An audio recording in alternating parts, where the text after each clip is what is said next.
Everyone, welcome back to my YouTube channel. ಹೊಸದಾಗಿ ಯಾರಾದರೂ ನನ್ನ ವಿಡಿಯೋ ನೋಡ್ತಾ ಇದ್ದರೆ ದಯವಿಟ್ಟು ಸಬ್ಸ್ಕ್ರೈಬ್ ಮಾಡ್ಕೊಳ್ಳಿ.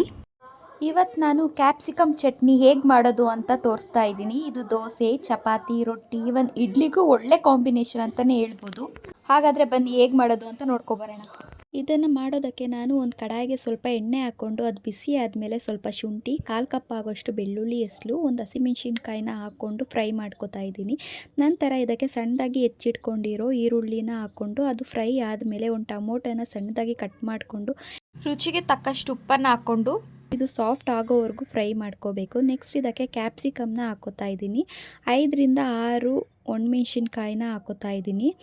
ಕೊನೆಯಲ್ಲಿ ಇದಕ್ಕೆ ಸ್ವಲ್ಪ ಪುದೀನ ಸೊಪ್ಪನ್ನ ಹಾಕ್ಕೊಂಡು ಇದು ಸಾಫ್ಟ್ ಆಗೋವರೆಗೂ ಫ್ರೈ ಮಾಡ್ಕೋಬೇಕು. ಇದೆಲ್ಲ ಸಾಫ್ಟ್ ಆದಮೇಲೆ ಫ್ಲೇಮ್ನ ಆಫ್ ಮಾಡ್ಕೋಬೇಕು. ಫ್ಲೇಮ್ ಆಫ್ ಮಾಡಿ ಇದು ತಣ್ಣಗಾಗೋಕ್ಕೆ ಬಿಡಬೇಕು. ನಂತರ ಇದು ತಣ್ಣಗಾದಮೇಲೆ ಒಂದು ಮಿಕ್ಸರ್ ಜಾರ್ಗೆ ಹಾಕ್ಕೊಂಡು ರುಬ್ಕೋಬೇಕು. ನಂತರ ಒಂದು ಬೌಲ್ಗೆ ಟ್ರಾನ್ಸ್ಫರ್ ಮಾಡಿಕೊಂಡು ಇದಕ್ಕೆ ಸ್ವಲ್ಪ ಒಗ್ಗರಣೆ ಕೊಟ್ಟರೆ ಟೇಸ್ಟಿಯಾದ ಕ್ಯಾಪ್ಸಿಕಮ್ ಚಟ್ನಿ ರೆಡಿ. ಇದು ತುಂಬ ರುಚಿಯಾಗಿ ಬರುತ್ತೆ. ನೀವೊಂದು ಸಲ ಟ್ರೈ ಮಾಡಿ. ನಂಗೆ ಹೇಗೆ ಬಂತು ಅಂತ ನನಗೆ ಕಮೆಂಟ್ ಮುಖಾಂತರ ತಿಳಿಸಿ. Thank you for watching.